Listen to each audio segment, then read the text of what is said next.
안녕하세요, 무비가이입니다. 지난번 영상에서 제가 시즌1을 통해 시즌2를 예측한 것이 거의 다 맞아서 많은 분들이 좋아해 주셔서 너무 감사합니다. 이번에는 킹덤 시즌2에 대한 정리와 시즌3에 대한 예측을 해보았습니다. 이번 시즌2에서는 시즌1에 대한 궁금증이 모두 풀렸죠. 우선 생사초로 인한 좀비의 비밀이 밝혀졌지만 아직도 생사초에는 또 다른 비밀이 숨겨져 있다는 것으로 시즌3를 기대하게 만들었습니다. 역병은 생사초로 죽은 자를 되살리면서 생겨났습니다. 생사초에 나온 충의 알이 천국을 조종하여 죽은 자를 되살리는데 하나 물렸다고 해서 모두 괴물로 변하는 것은 아닙니다. 생사초에는 더 큰 비밀이 숨겨져 있습니다. 3년 전에 무슨 일이 있었는지 조학주와 안현대감의 비밀에 대해서도 밝혀졌고, 당신 덕분에 지난 3년 동안 난 지옥에서 살아왔어. 난 무슨 짓이건 할 것입니다. 수망촌 병자들을 죽입시다. 그들을 괴물로 만들어 외국인들을 대적하게 만든다면 살 길이 열릴 것입니다. 그럴 수 없습니다. 결국 제가 예상했듯이 수망촌 사람들에게 생사초를 썼던 것도 밝혀졌습니다. 배신자는 결국 무영이었습니다. 하지만 그에게는 그럴 만한 이유가 있었고, 그래서 그의 죽음이 더욱 슬프게 다가왔습니다. 조학주가 죽을 죄를 지은 죄인은 따로 있다라고 했듯이 가장 탐욕스러운 사람은 중전이었습니다. 아버지마저 죽일 만큼 사악하고 내가 가질 수 없다면 그 누구도 가질 수 없다라는 그녀의 말. 내가 가질 수 없다면 그 누구도 가질 수 없습니다. 이제 모든 것을 가질 것입니다. 이 나라도 모두 제 것입니다. 결국 좀비가 될 것을 각오하고 자폭할 만큼 무서운 여자였습니다. 그녀가 마지막에 좀비가 됐을 때는 묘한 시열마저 느끼게 됩니다.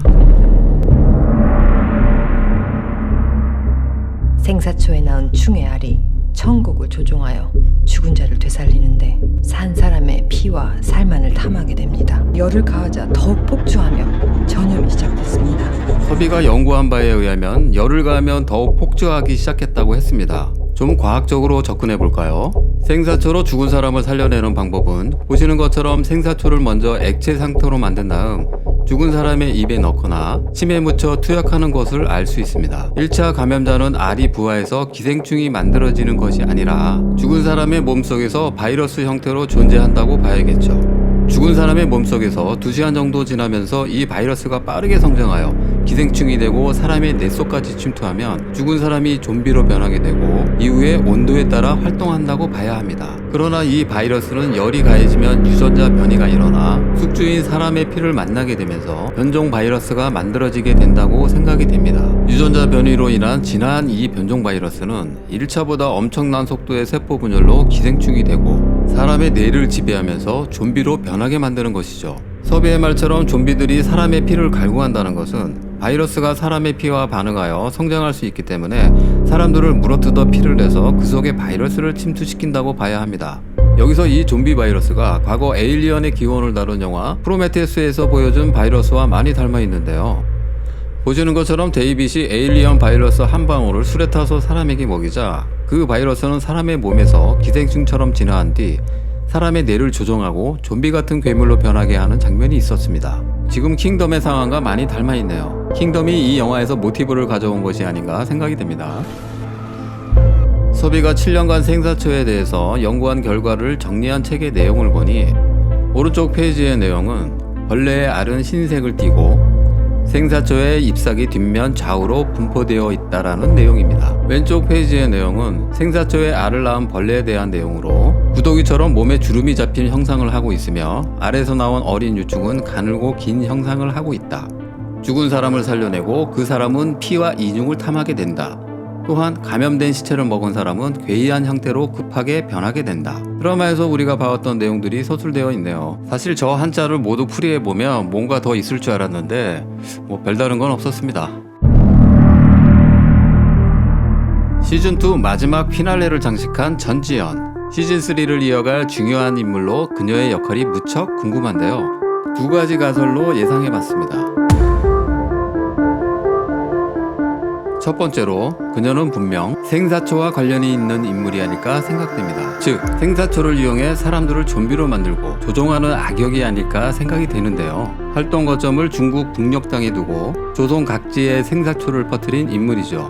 그녀는 3년 전 조학주에게 생사초를 건넨 인물이고 조학주가 죽자 시즌3를 이어갈 새로운 악역 역할을 하지 않을까 생각됩니다. 전지현의 4년 만에 복귀작인데요. 보통 배우들은 오랜 공백 기간 뒤에 복귀할 때 이미지 변신을 할 수 있는 역할을 선택합니다. 그녀는 지금까지 악역 역할을 했던 적이 없었죠. 그렇다면 충분히 악역으로 복귀할 가능성도 있는 것이죠. 지금 보시는 장면처럼 그녀가 좀비를 사육하는 것처럼 느껴지는데요. 그리고 좀비의 발에는 방울이 채워져 있습니다.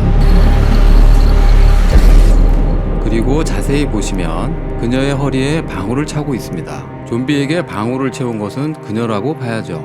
이 방울은 시즌1에서도 찾아볼 수 있습니다. 시즌1 6화에서 서비가 엉꼬를 찾아갔을 때 그곳에는 똑같은 방울이 있었습니다.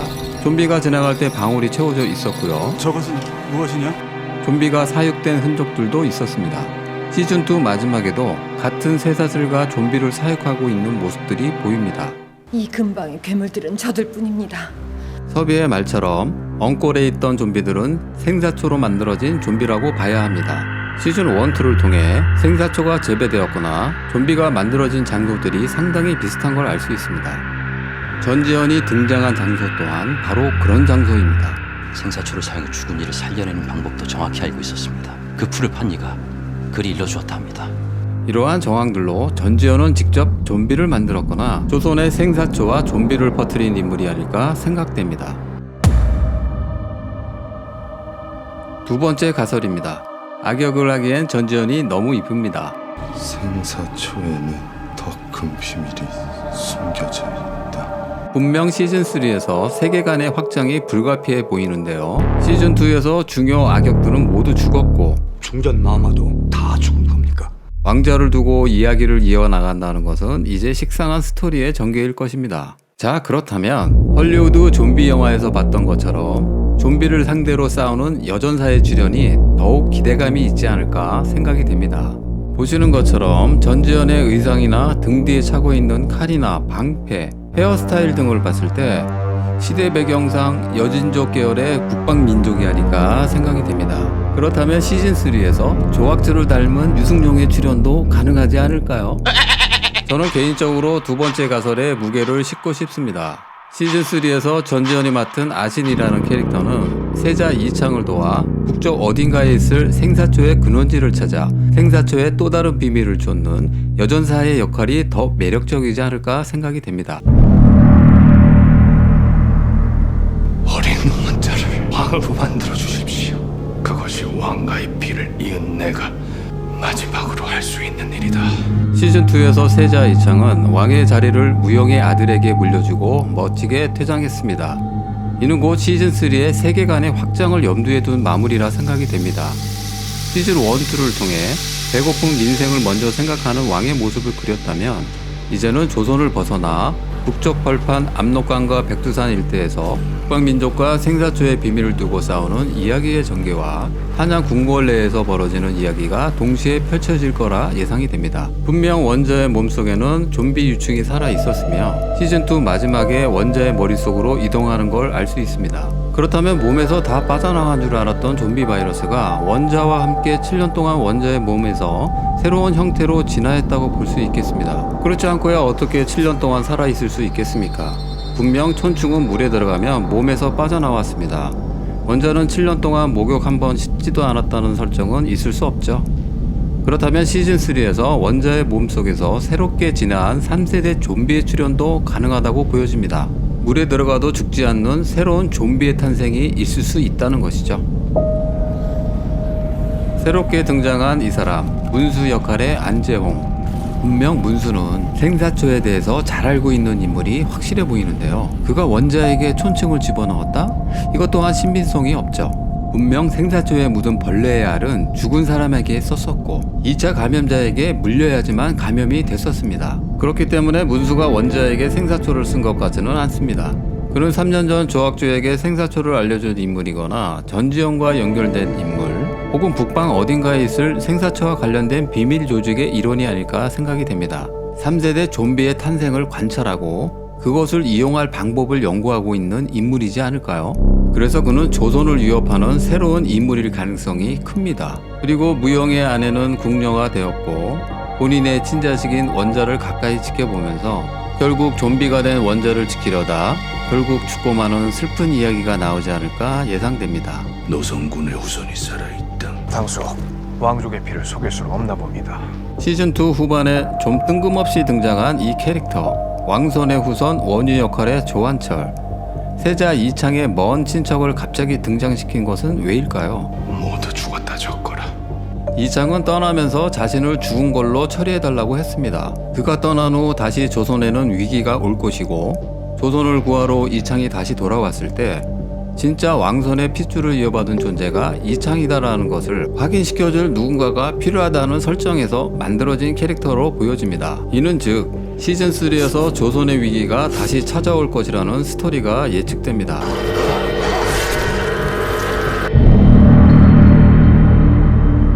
백성의 소리를 듣고 이 나라의 참상을 직시하며 무엇이 옳은 길인지 선택을 해야만 할 때이다. 이창의 말처럼 시즌1과 2에서는 세자 이창이 백성들을 위하는 진정한 왕으로서 성장하는 과정을 그렸으며 내가 만들려는 나라는 그런 나라가 아니다. 내가 지키려고 한 건 이 나라의 근간인 왕실과 종묘사직이에요. 피라는 단어 속에 담겨진 함축적인 의미, 즉 피를 갈구하는 좀비들과 핏줄, 혈통까지 포함한 피에 관한 이야기로서 그 속에 담겨진 복수나 다툼, 쟁취, 살기 위해서 또 가족을 지키기 위해서 사투를 벌이는 이야기를 보여줬다면 분명 시즌3에서는 세계관의 확장이 있을 것입니다. 세자 이창의 일행은 생사초의 비밀을 쫓아 북쪽으로 향했고 생사초와 관련된 북방민족의 출현과 그들과의 싸움에서 더 커진 스케일과 액션을 보여줄 것이며 시즌 1, 2를 통해 봤듯이 새롭게 진화된 좀비의 출현도 예상해 볼 수 있겠습니다. 좀비가 물에 약하다는 것이 밝혀진 만큼 좀비와 싸우는 방법 또한 알게 됐으니 시즌 3에서 이렇게 좀비들에게 물을 끼얹어 퇴치하면 간단하지 않을까요? 그렇기 때문에 아마도 물을 극복하고 새롭게 진화한 좀비의 출현과 혹은 소리에 반응하는 좀비라든가 헐리우드 영화에서처럼 사람의 몸속에서 촌충이 변해서 에얼리언 같은 괴물이 뚫고 나올 수도 있겠죠. 만약에 그렇다면 우리가 봐왔던 전형적인 헐리우드 스타일이 아니라 지극히 한국적인 느낌을 살린 새로운 클리처의 탄생이 될 것이라고 생각이 됩니다. 이런 상상을 하는 것만으로도 시즌3가 부쩍 기다려집니다. 킹덤 시리즈는 조선이라는 시대 배경 속에 좀비의 출현이라는 의외성 있는 아이디어와 그 속에 탄탄한 스토리가 녹아 있으며 앞으로도 한국적인 분위기를 너무나도 잘 살린 웰메이드 드라마로 세계 속에 자리 잡아갈 것이라 믿습니다. 이번엔 막을 것이다. 반드시 막아야만 한다.